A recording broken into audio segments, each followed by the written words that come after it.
అచ్చ తెలుగు అమ్మాయి లయ మళ్ళీ తెలుగు సినిమాల్లోకి రీఎంట్రీ ఇస్తోంది. చూడగానే తెలుగుదనం ఉట్టిపడే హీరోయిన్లలో లయ కూడా ఒకరు. హీరో వేణు తొట్టెంపూడి తొలి సినిమా స్వయంవరంతో తెలుగు తెరకు ఈ ముద్దుగుమ్మ పరిచయమైంది. తొలి సినిమాతోనే భారీ హిట్ కొట్టింది. కెరియర్ పీక్ రేంజ్ లో ఉన్నప్పుడే గణేష్ అనే అతడిని పెళ్లాడి సినిమాలకు దూరమైంది. 30 సినిమాల వరకు హీరోయిన్ గా నటించిన లయ ఇప్పటికీ తెలుగు ప్రేక్షకుల మధ్యలో అలానే నిలిచిపోయింది. చాలా కాలం తర్వాత శ్రీను వైట్ల దర్శకత్వంలో హీరో రవితేజ నటించిన అమర్ అక్బర్ యాంటనీలో లయ ఓ చిన్న పాత్ర చేసింది. ఆమెతో పాటు ఆమె కూతురు కూడా అందులో నటించడం విశేషం. ఇక ఆ మూవీ తర్వాత ఆమె కనిపించలేదు. ఈ మధ్య లయ ఇంటర్వ్యూలు చేస్తూ తన వీడియోలను సోషల్ మీడియాలో షేర్ చేస్తూ వస్తోంది.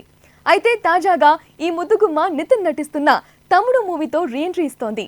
హీరో నితిన్ కు అక్కగా లయ కనిపించనుందట. ఈ మధ్యనే ఈ మూవీ షూటింగ్ లో లయ ఉన్న ఫోటోలు కూడా నెట్టింట ప్రత్యక్షమయ్యాయి. తమ్ముడు మూవీ తనకు మంచి ఆఫర్లను తీసుకొస్తుందని, మళ్ళీ టాలీవుడ్ ఫిల్మ్ ఇండస్ట్రీలో బిజీ అవుతానని లయ అనుకుంటోందట.